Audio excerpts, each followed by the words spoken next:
Well, good evening. Good evening. Come on in. I am Tamara L. And welcome to another installation of Just Another Messenger, where we raise the situational urgency and the consciousness regarding today's current events. Now, each episode of Just Another Messenger will dive deep into the historical past by examining the philosophies, legal system, and the political decisions that continues to shape our daily lives. Now, what does it truly mean to be Black in a world shaped by history, race, and identity? Now, in this episode of Escaping the Box, Rethinking Black Identity in a Changing World, we're going to explore the evolution of the Black identity from the Civil Rights Movement to the modern day wars on race and sovereignty. Now, this episode, we're going to question whether racial identity empowered or did it limit us. Join the conversation, subscribe, share, and hit that like button over on YouTube to be a part of the conversation that matters. So you don't want to miss out on these thought-provoking conversations.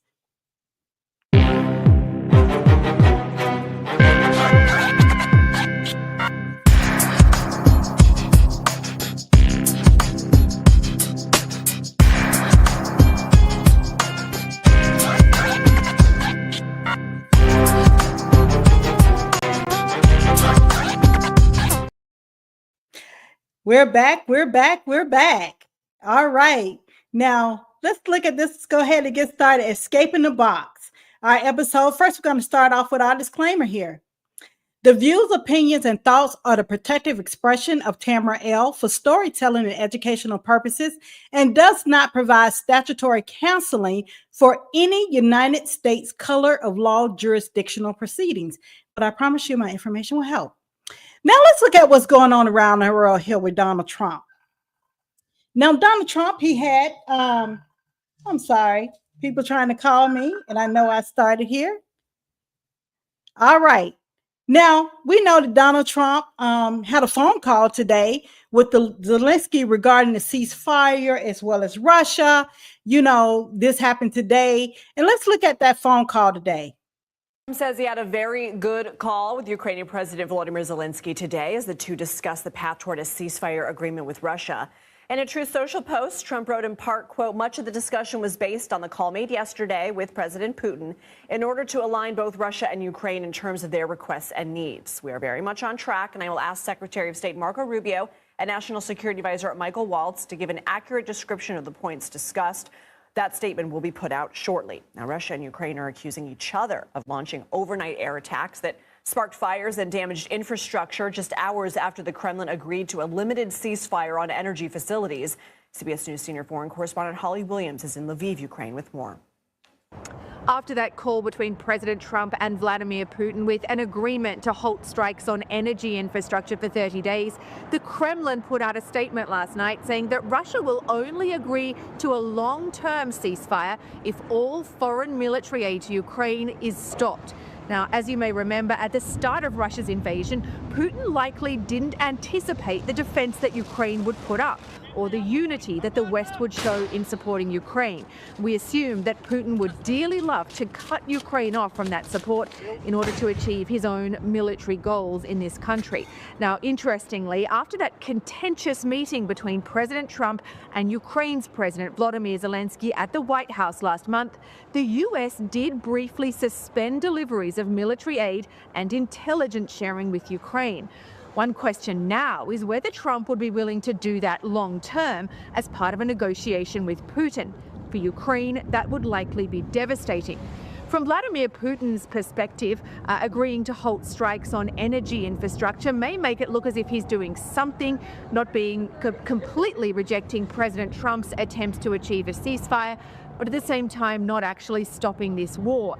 And to that point, following the phone call last night here in Ukraine, air raid alarms again sounded around the country.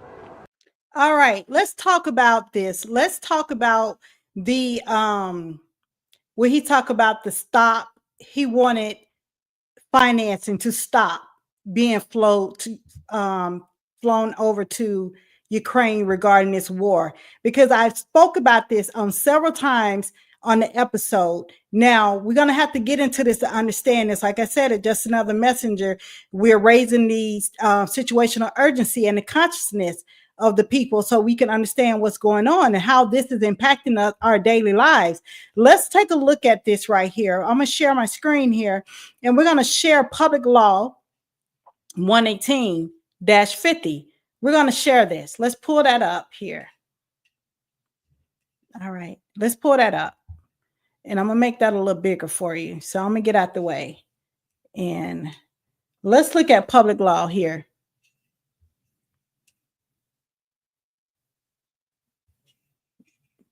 Let me make that a little larger for you.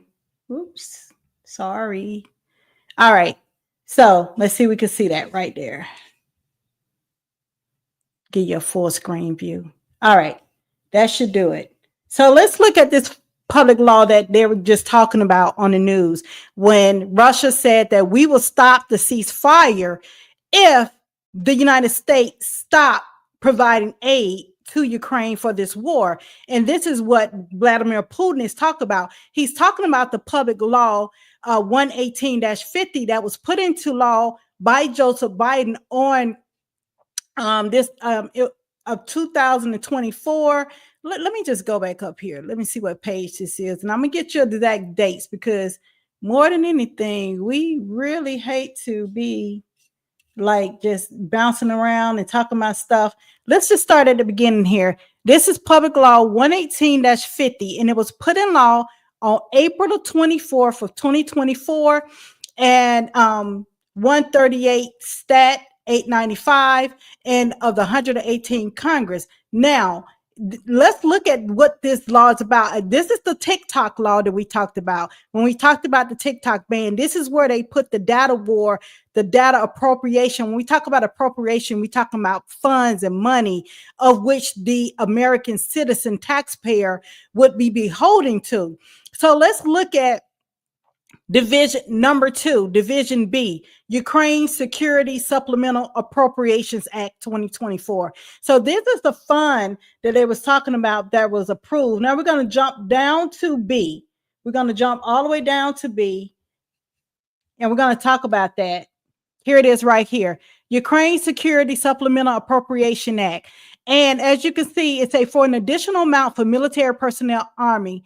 What is that? $207 million will remain available until December 31st, 2024. Okay, Tamara, 2024 is over with. Okay, now that was just for military personnel, Army. Let's continue on. It say for an additional amount for military personnel, Marine Corps, $3.5 million. Military personnel, Air Force to December 31st, 2024, 23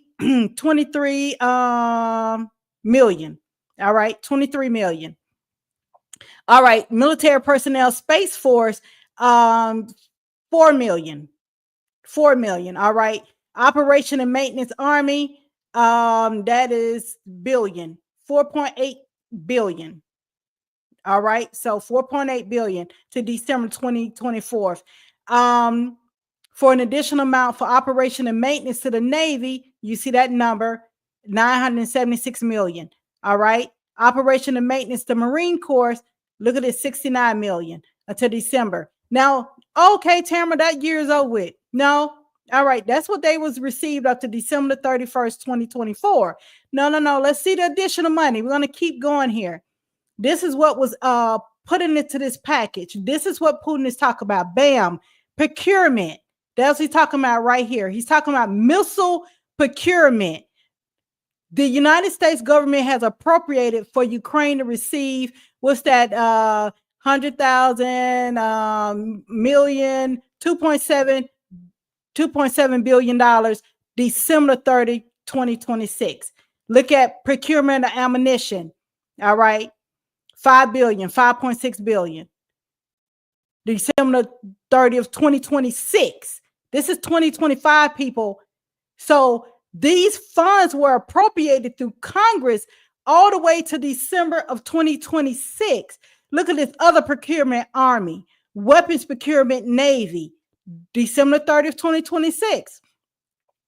Other procurement Navy, procurement Marine Corps, December 30th, 2026. So this is what was talked about in the news today, people. And this is what Vladimir Putin said.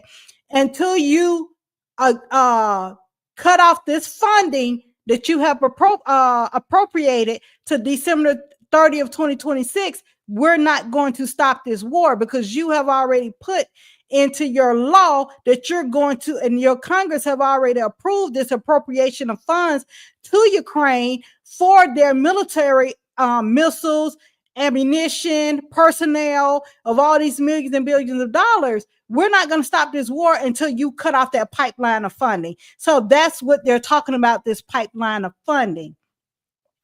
Yeah, I hope we're bringing this home so this makes sense here.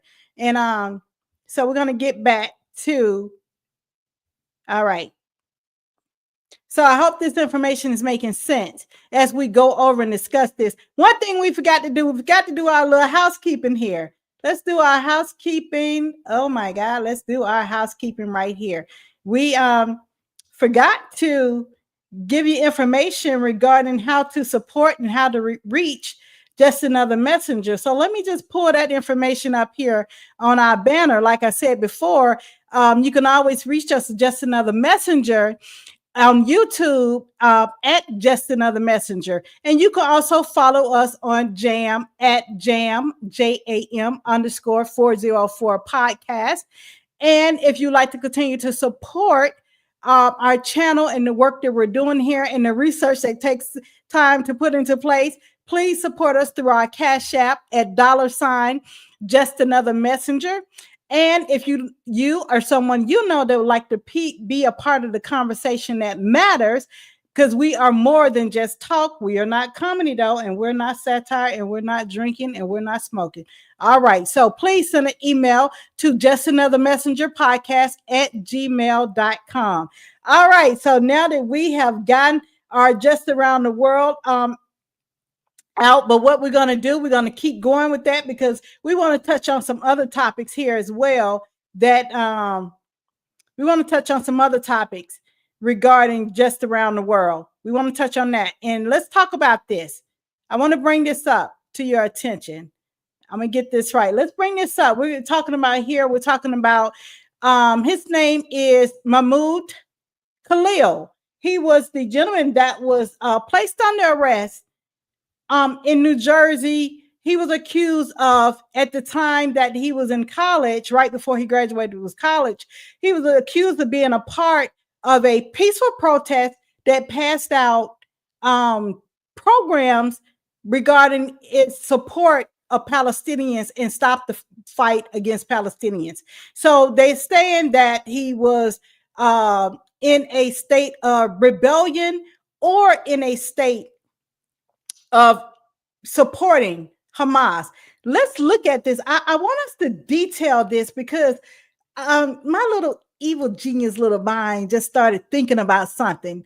Let's think of, now, query me this. You got to query me this.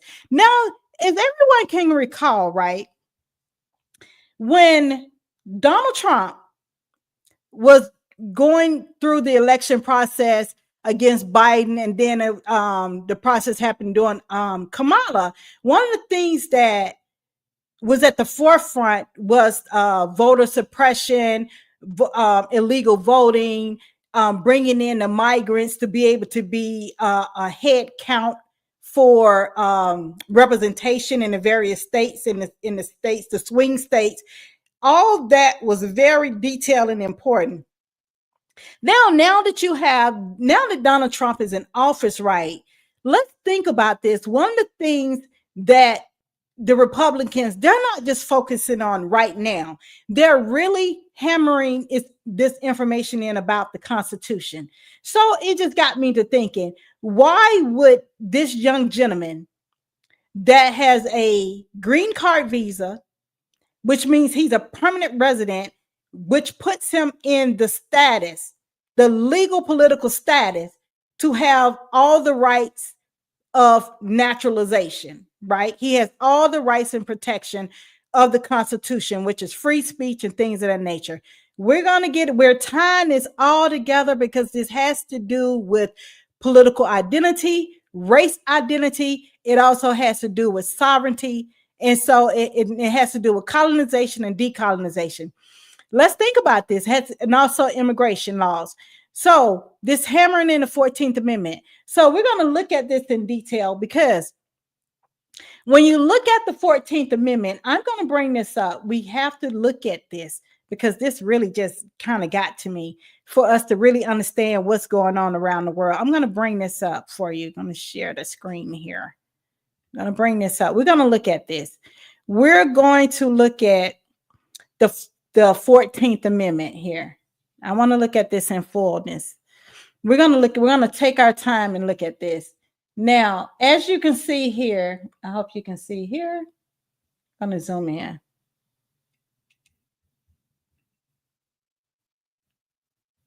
All right, let's look at section 1. We're going to look at section 1 because, as we said, a green card holder holds the rights of the 14th Amendment. They are protected upon the 14th Amendment.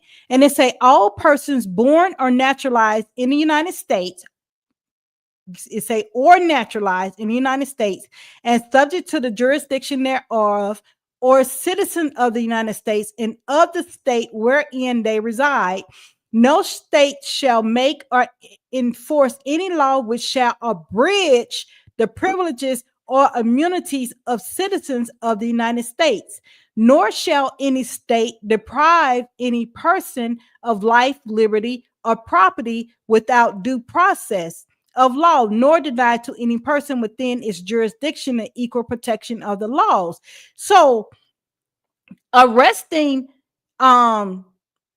Mahmoud Khalil for peaceful protest is a violation of his 14th Amendment. Not only that, let's look at this because this is a sneaky shot in the dark, which it has to do with representation. Now, when I saw this, it jumped out, and I hope it jumped out to you as well. Let's look at section 2, where it talks about representation.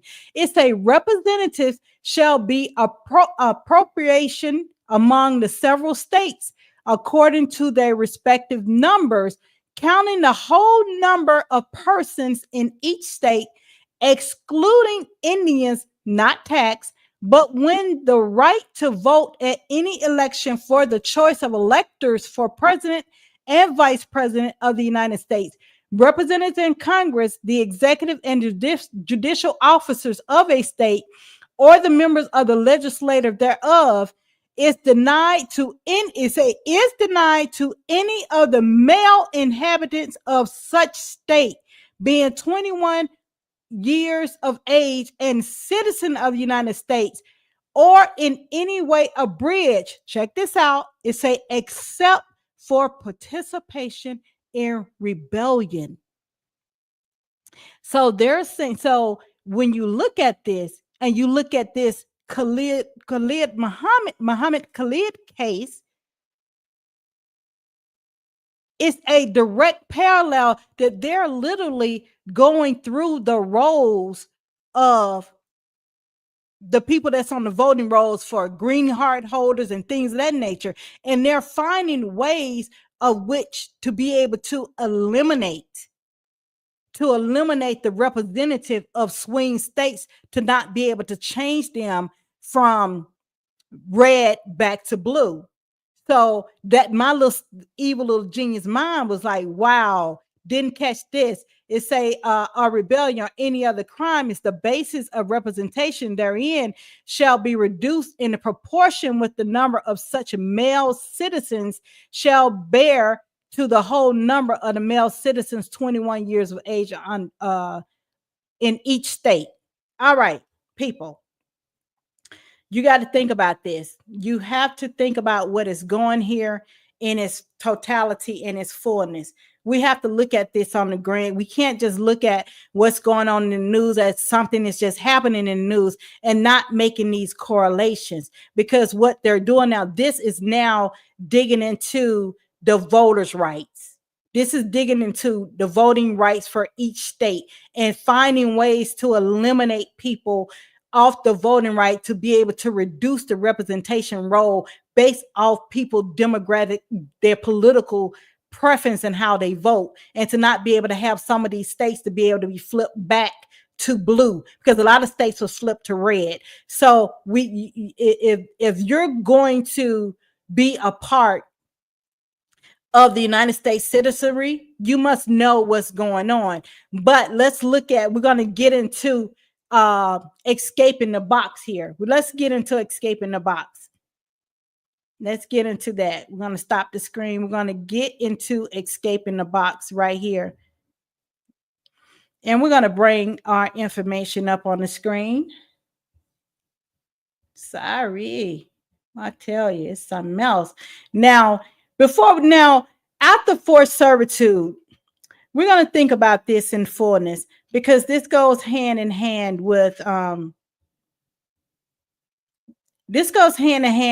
after forced servitude, and how our people were looking at the political makeup of the United States as they coming out of this forced servitude called slavery. So, which means our people, they had to create a method of being politically involved without being politically involved. And they did that through the first Black religious fight for liberation, where they had to create self-autonomy.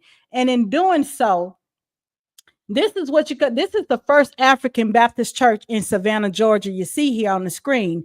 And it was founded in 1773 and one of the oldest Black-run institution in the United States. Now, it played a critical role in shaping the political, social, as well as religious landscape for Black Americans, especially in the South.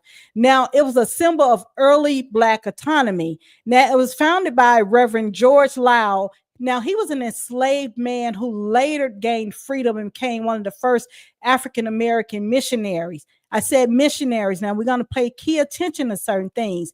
Now, the church provided spiritual refuge and political organization for free and enslaved Black people. Now, it served as one of the earliest examples of Black self-governance in a time when autonomy was severely restricted.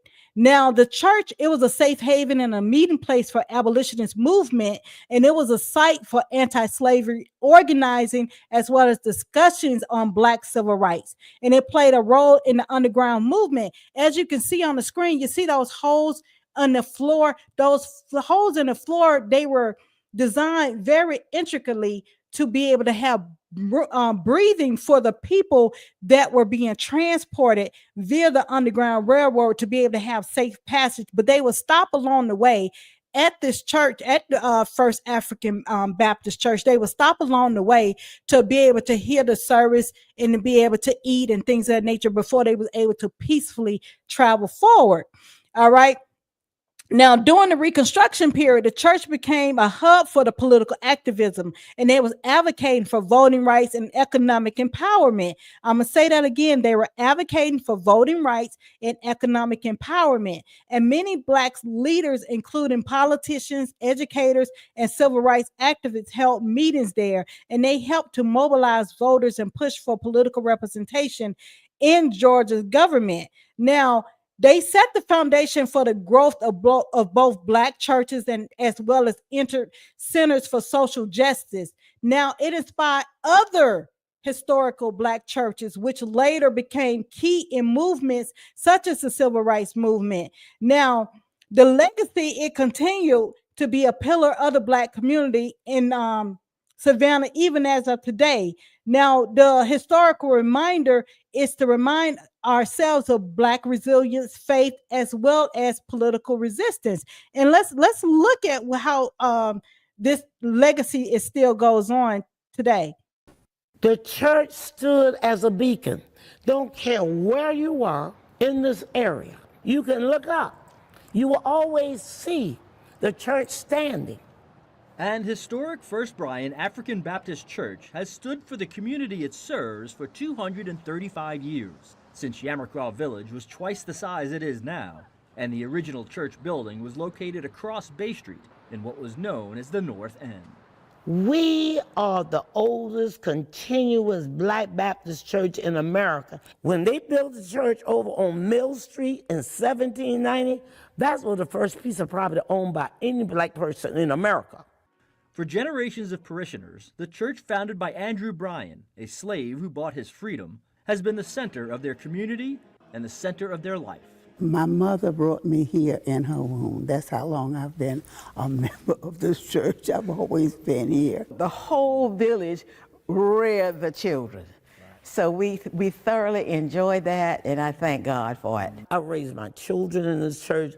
My husband, in fact, I met my husband in this church.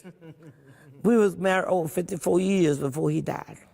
First Bryan continues to serve Yamacraw with church services, Bible study, and what they say is the oldest Black Sunday school in America. They're around us. We minister here, and downtown is really close.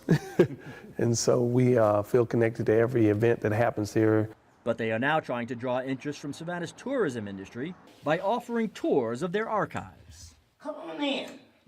Visitors can view artifacts, pictures of all 20 First Bryan pastors, and some of its most prominent church members through the years. You have the first Black female. Now, as we continue forward, the fight continues. It continues for African liberation through the church. Now, as you can see here, this is called the first Black church that established in America with the direct political influence.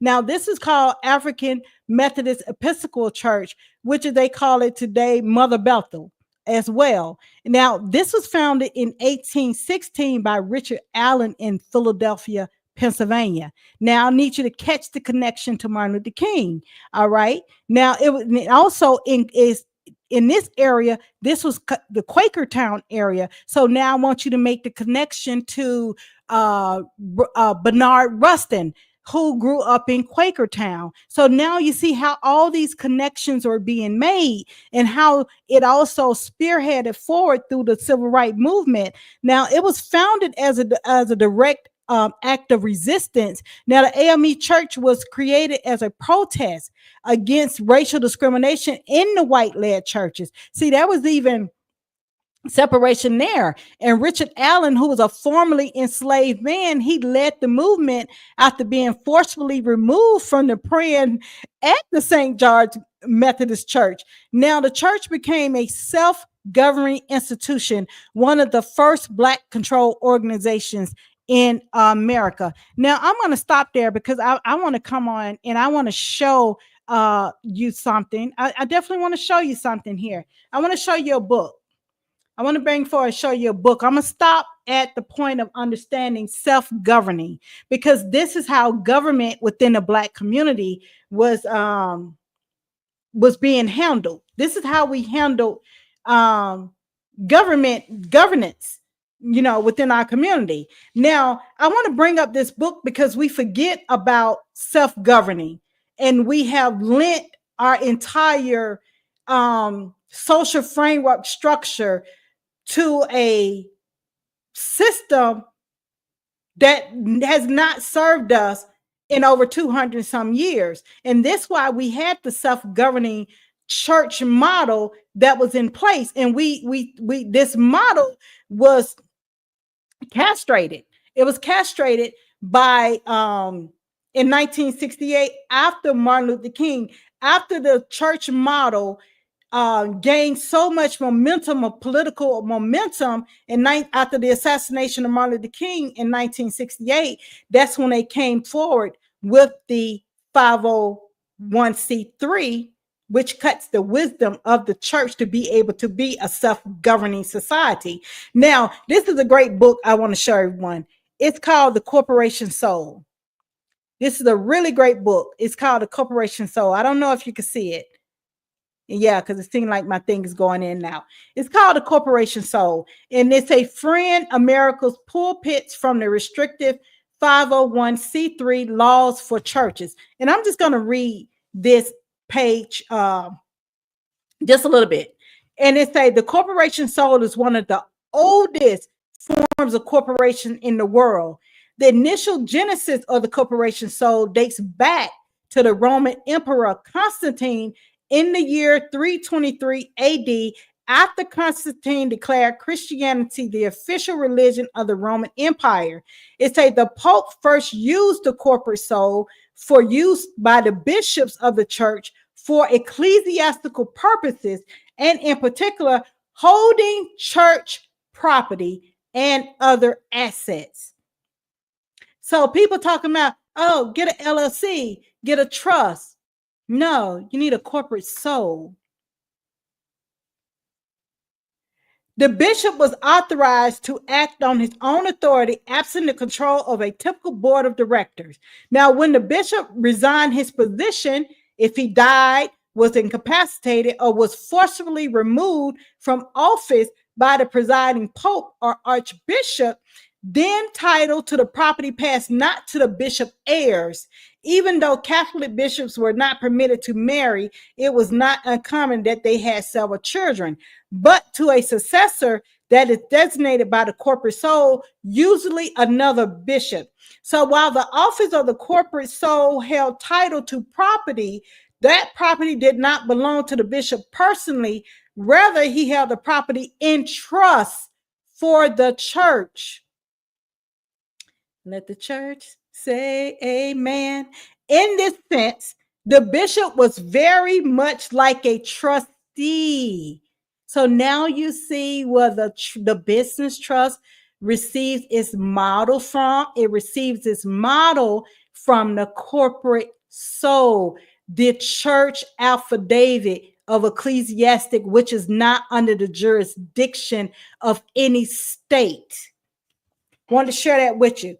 Get this book, great book. It's called A Corporate Soul, Freeing American Pulpits from the Restricted 501c3 Laws for Churches. And it's actually a 508. So you'll attain a 508 with your church affidavit. And this is the protected. All right. So we're going to get back to that. All right. And as you see here, AME churches were safe homes for escaped enslaved people and meeting places for abolitionist leaders. Now you have Frederick Douglass and Harriet Tubman worked alongside AME leaders to fight for abolition. Now the church openly supported the Underground Railroad as well. So which means the Underground Railroad, it traveled, because you got to keep in mind during this time period, the area that we know as Florida was up under the territory of Spain, the land of flowers. It was on the Spaniard. So it was not in the jurisdiction of the British. So which means the Underground Railroad, they traveled from the free area of Georgia up, from the bondage area of Georgia, which initially in Georgia Constitution, Oglethorpe state that slavery would not be permitted. And then it changed because they saw the financial and economic impact of what it provided for a poor colony. You have to look at the original corporate charter, Georgia corporate charter, that was given to the Lord proprietors, which is one of them was Oglethorpe, and there were 7 other Lord proprietors. You have to go and look at that and read that and understand these things, people. I mean, we have an urgency, sovereignty urgency going on. They selling they're selling the United States, which is fine. They could never sell America, but they can transfer. They could always cede their jurisdictional control of the territory over to another nation if this debt continue to get out of hand, with your butt gonna be speaking Mandarin. You're gonna be speaking it if we don't get some self-governing under control here, people. All right. Now, ministers such as Henry McNeil Turner also became politicians advocating for public suffrage and self-defense. Now, churches were used as polling places as well and meeting grounds for Black voters. Now, it was also the backbone of the civil rights movement. Like I said, make the connection with Dr. Martin Luther King Jr. worked with AME leaders to organize marches, boycotts, and voting rights campaign. Now, AME churches became strategic centers for civil disobedience and grassroots activism, and leaders like Reverend Joseph Loud used AME churches to challenge segregation in the courts. Did you hear that? Leaders like the Reverend Delane use AME churches to challenge segregation in the courts, people. Now, the AME Church pioneered Black political organizations, setting a model for Black churches as political hubs. So why, and this is why you don't see the churches involved now, because they all hold what I said is a 501c3. They can't be political hubs anymore because they have sold the people voice for a 10% exemption. I said it. I'm going to say it again. They have sold the voice of their people for a 10% exemption. How do you exempt God? Yeah. Now, they continue to advocate for voting rights, social justice, and economic empowerment today. And most Black politicians, including our dear Senator Ralph Warnock in the Georgia territory, which been trying to reach for a year. Yeah. He comes from an AME church background. All right. Now, let's look at our fighters for liberation throughout the years. Let's look at these fighters for liberation. Now, for years, we've had courageous men and women from Prophet Noble Drew Ali, Marcus Garvey, W.E.B. Du Bois, Callie House, Harriet Tubman, Malcolm X, Martin Luther King Jr., as well as Frederick Douglass, Carter G. Woodson, Shirley Chisholm, and countless others have risked life, liberty, and the pursuit of their own happiness for the systemic release of the people racially classified as Black, Negro, colored, and African American. However, we are so stiff-necked and hard-headed to no avail. We've had a virus named integration that impeded our progress and pushed us into a system that wasn't established for us, but against us. Now, as this fight continues, there's a new dispensation and spirit of a new fight. Now, after 250 years, this new fight and this new fighters, these new liberators, it continues with a new agenda of self-identity, restoration, and political legitimacy. And as the fight for self-identity, restoration, and political legitimacy take on a new march in the West, the spark of anti-imperialism, decolonization in the East ramps up by the way of this 34-year-old in the country of Burkina Faso. And his name is Ibrahim Touré. Now, he's viewed as the embodiment of Thomas Sankara, whom was overthrown in a bloody coup in 1987, where himself as well as 11 other members of that cabinet was brutally murdered. Now let's review this. Let's look at the life of this fight of liberation that's coming back to life. Sankara, born on December 21, 1949, was a charismatic and revolutionary leader who held the presidency of Burkina Faso from 1983 to 1987. During his tenure, he achieved significant milestones in promoting women's rights, healthcare, education, and land reform. Sankara also made notable efforts to combat corruption and reduce dependency on foreign aid.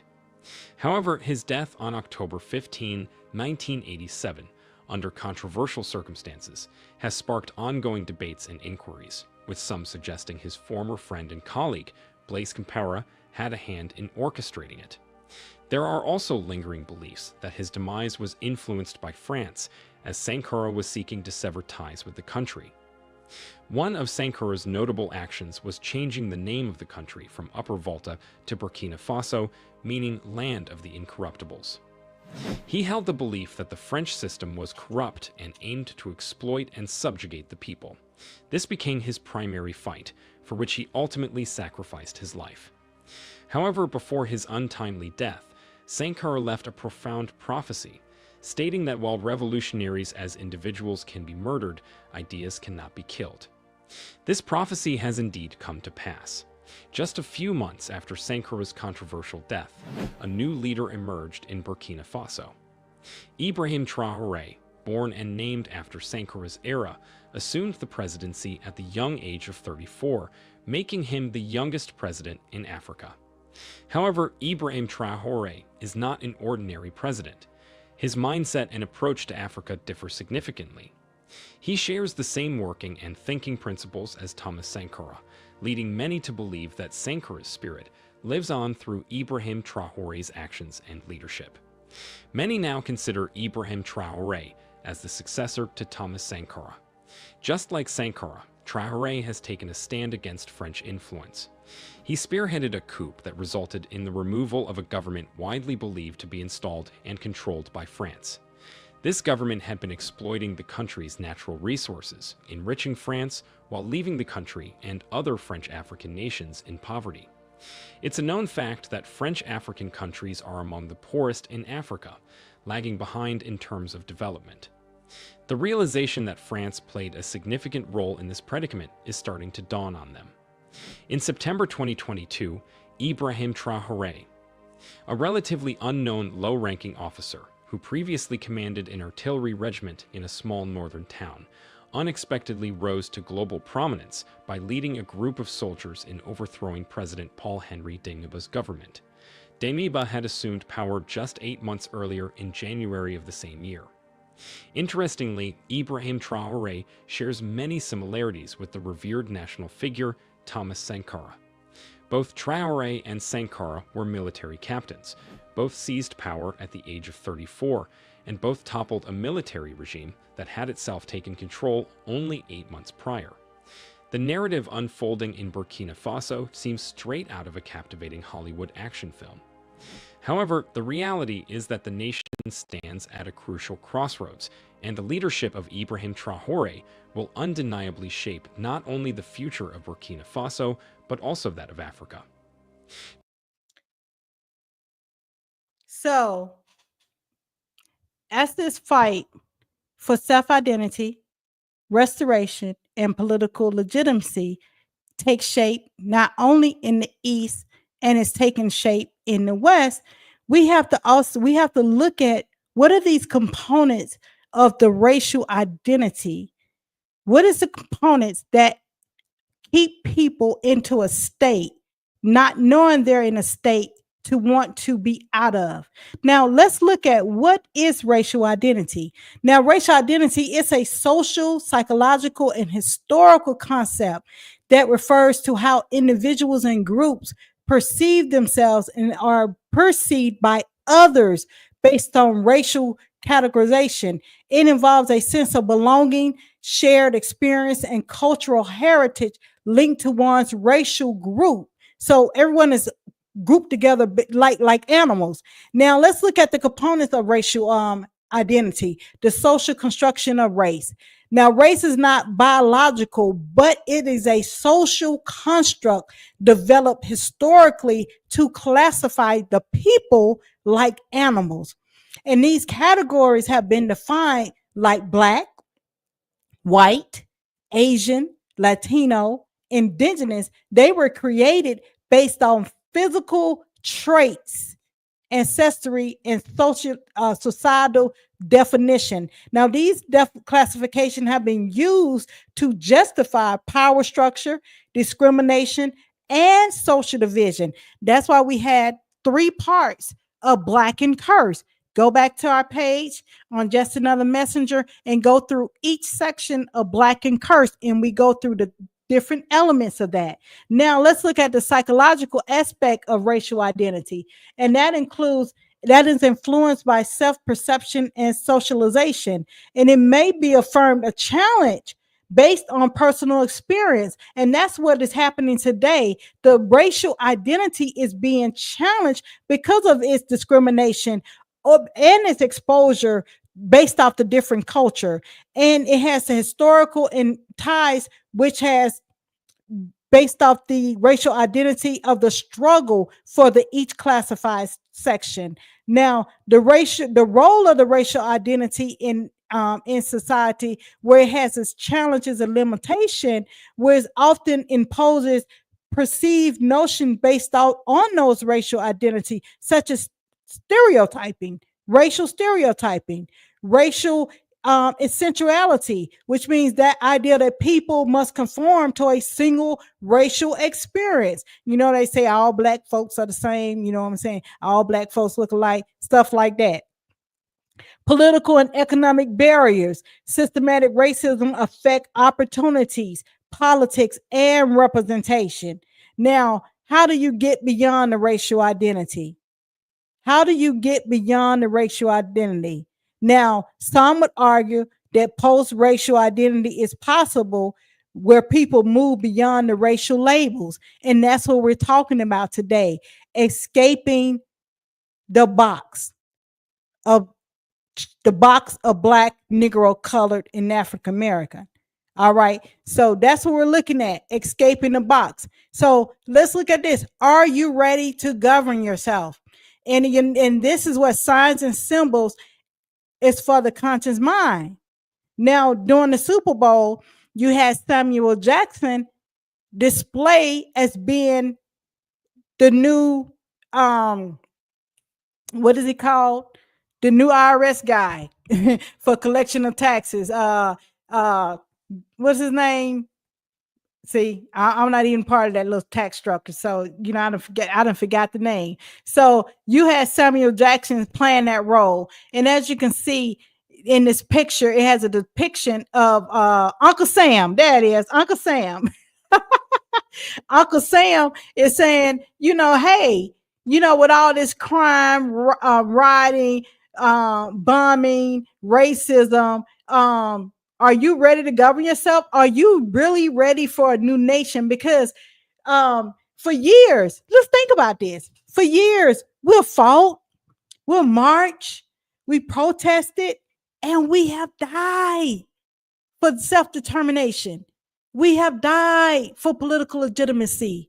We have died for expression of our who we are, our cultural ancestral ways. However, I have never really seen a blueprint or a discussion that discussed the strategy of self-governance.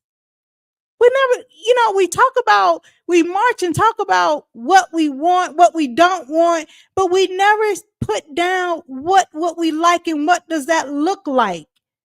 We never discussed the strategy of self-governance. Once it will be obtained, what does that look like?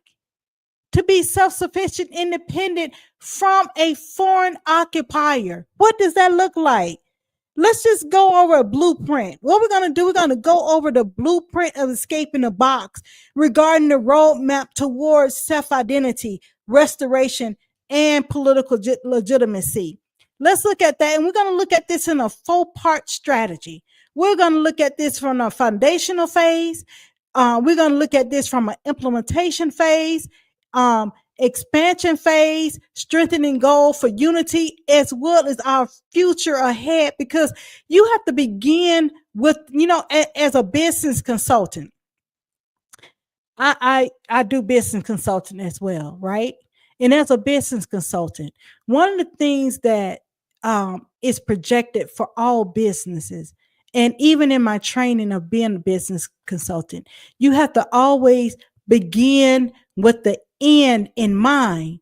But one thing you don't do when you're planning, you never despise the small steps along the way, which means you have to take those steps along the way. And let's look at that. Let's look at the foundational phase, which is the awakening of the consciousness for self-identity, restoration, and political legitimacy. And this is historical and cultural education. We must develop universal curriculums and media content that educates about the true history, pre-colonial governance, as well as the spiritual traditions. We must encourage indigenous language revitalization. English, modern English, is not our native tongue. In Black and Curse, we talked about the various tongues that were already present in Americas, North, South, Central Americas. We talked about all the variation of the native tongues that were present before the modern day English tongue was introduced through colonization. We have to have a reconnection with our ancestral identity and our historical truth. We can't keep sitting in a burning building and barbecuing. We must have spiritual reclamation and decolonization. Decolonization. We must encourage the revival of indigenous spiritual systems while challenging the colonial religious narrative. We must establish traditional healing and initiation centers. Where do we go to come back home? You know, it's funny because a lot of people, and I thought this was the most craziest thing I've seen. A lot of people will travel to Ghana, right? And they will take this journey to Ghana, and they will go to this area that's being so they can experience the pathway. You go through this tunnel, and they say this tunnel is the journey that that some of our ancestors took. I said some, I didn't say all. That some of our ancestors took when they were in forced servitude and sent over to America in forced servitude with slavery. And it's called the door of no return. See, this is an energy thing we're playing with right here, people. Why in the hell would you want to experience that?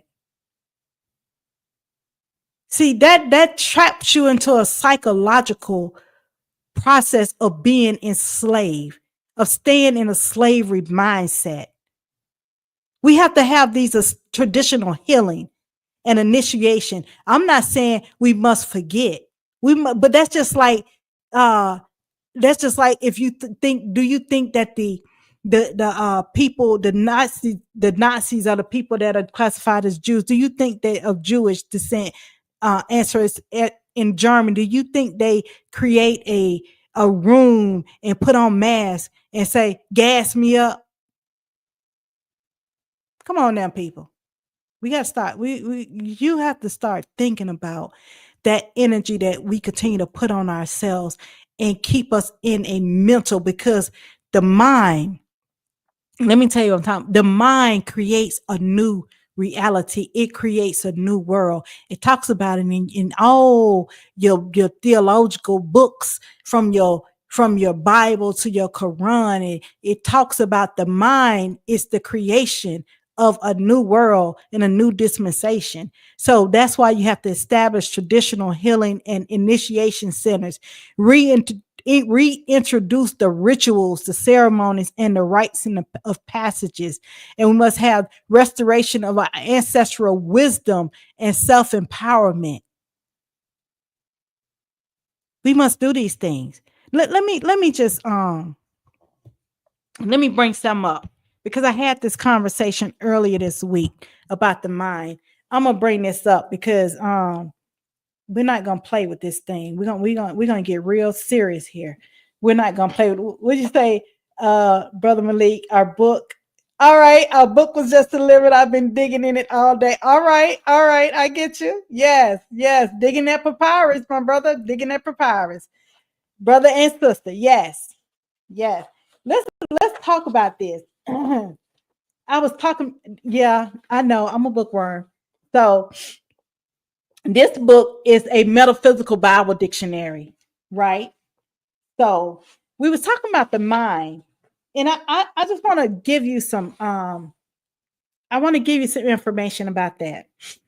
And the metaphysical definition of what the mind means. This is what it means. This is what it reads. By the term mind, we mean God. It didn't say Muhammadan. It didn't say Jesus. It means God, the creative force, the universal principle of causation. Now we get somewhere. Now we getting into the Hermetic principles. Go look that up. Go look at the Hermetic principles of cause and effect, as above, so below, as within, so without, which includes all principles, gender, all is mental, duality. Mathematics is a principle that in its field illustrates the exact and inexorable laws that are one with the manifestation of God or mind. So we're coming into a new season on Friday where the sun, the SUN, the great sun, the greatest source that you need, is going to travel across the vernal equinox. The path is passing over the vernal equinox to usher in, to spring forward new life. So all your sinuses are acting up, all the different pollen, which I ain't gonna tell you what I call that. That's Earth's yeah, we're not gonna say that word. Yeah, we'll spell it. We're gonna say that comes in and give the nutrients for the flowers to grow and spring up. So you're going to see the new life starting to come forward. And this is what you call the new year. New year. Friday is the new year. So on Thursday at midnight, we should be seeing 10, 9, 8, 7, 6, 5, 4, 3, 2, 1. Happy New Year! Friday is going to be a new year. As things spring forward. So this is what it said, but then you're going to see the mathematics. You're going to see the manifestations of the number of petals, the number of drops of rain. That's the mathematics. All right. And it say, there is nothing but mind and thought. What you think about, you bring about. You think about liberation, you bring about liberation. You think about self-preservation, you bring about self-preservation. You think about decolonization, you bring about decolonization. All right. It say, now principle and its mode of expression, the things made or externalized are simply effects, and of themselves would quickly pass away. But mind and thought are one and inseparable, self-existent and ever acting. It's the cause of all that appears. And an understanding of God or universal mind is a key to all scriptures and occult writings. In the story of creation, in the beginning, Genesis 1, the Genesis is the beginning, the nucleus. In the beginning was the word. And the word was God, and the word was And it said, in the story of creation, as told by Moses, which is metaphysically correct, all things were brought forth by God, said, mind, thought, manifestation of mind. All is mental. We have to, this must be our strategy here. This must be the foundational phase of awakening consciousness. All right, which means encouraging the revival of indigenous spiritual system by challenging colonial religious narrative, establish traditional healing and initiation centers, reintroduce rituals, ceremonies, and rites of passage, restoration of ancestral wisdom and self-empowerment.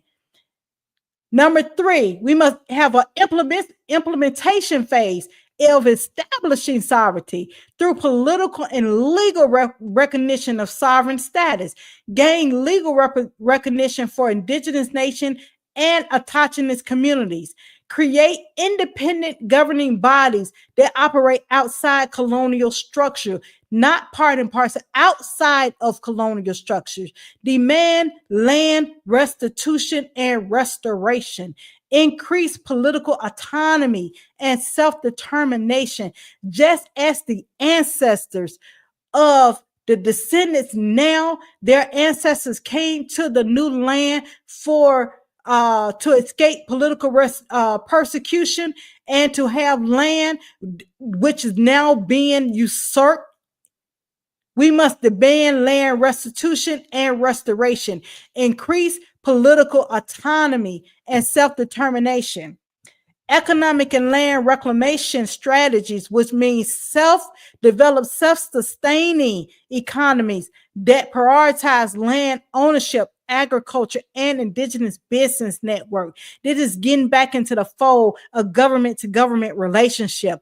Establish cooperative economic systems rooted in traditional trade practices. Encourage community land trust and sustainable farming. Launch indigenous owned banks and financial institutions. I'm not talking about no black banks in a colonized foundation. Indigenous owned banks and financial institutions.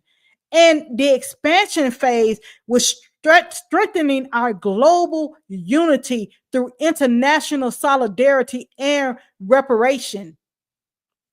Strengthening global alliance between African, indigenous, and displaced communities, which means the fight that's going on in the East, the fight that's going on in the West, we all come home and then we can say, oh, happy days.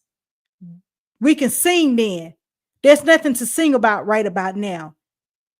We have to expand our Pan-African, Pan-Indigenous, or even our Afro-Latin coalition. We must support reparation efforts, such as if people who have identified that their ancestry were sent to America from Africa, we must support the repatriation efforts of moving back to your ancestry homeland within the African continent. We must build a global ancestral network through shared cultural, economic, and spiritual initiative, and also media and narrative control. That who tell your story will unalive you mentally, spiritually, intellectually. It's very important that we come off the historical aspect, which is his story, and go into my story, which is your story, which is the mystery of who we are. They know, we must know. We must take ownership of media storytelling and cultural representation. We must create independent media platforms, such as Just Another Messenger. But guess what? I would love for this platform to be on a different INS number. We must sign into the Treaty of Berne to have our own communication domain airways. We must do that as a nation. We must create our own independent platform that promote indigenous perspectives. We must reclaim symbols, the tradition, and the aesthetics, such as when Kanye West put on the swastika t-shirt and they shut down his page. They said, oh, the swastika, that's an image of the Nazi. No, it ain't. That is an African symbol that represents the all good being. We must take back when they say, oh, he waving the Confederate flag, nuh-uh. That's the flag of your ancestor that they waved that flag during the 100-Year War. We must take back that which they used for evil. We're going to use it back for our good. We must use our social media to educate and inspire global audience. And our outcome would be create a cultural pride and reshape narratives that counter centuries of misinformation. And this is what our future looks like. We have a future of a spiritual and national rebirth, of reclaiming our national identity and sovereignty. Is about more than politics. We are more than that. We are more than just politics. It's about our spiritual wholeness, our ancestral honor, and self-determination. The journey isn't just backward towards history, it's forward into a future where cultural and spiritual reclamation lead to our true sovereignty. Until then, stay woke, stay informed, and stay ready. Also, stay on the lookout for my book that's being launched on April the 22nd, 2025, called Sacred Selfishness, The Art of Loving Without Losing Yourself. Are you ready to reclaim your power in love? If so, what if you never had to chase love again? What if you could give love without exhausting yourself? What if putting yourself first actually made your relationship stronger? This book will teach you how to love from abundance, not scarcity, how to prioritize yourself without guilt, and how to love deeply while standing fully in your own power. Oh my God. It's time to embrace the most radical act of love, and that is loving yourself. Until then, continue to tune in every Wednesday, 8 p.m. Eastern Standard Time. We are not monetizing on YouTube, people, so continue to support us, and thank you for our loyal supporters as we continue to grow this page via our Cash App at $ at Just Another Messenger. And if you are someone that you know would love to be a part of the show, because we are more than just talk, please send a beautiful email to justanothermessengerpodcast@gmail.com. Until then, fare you well.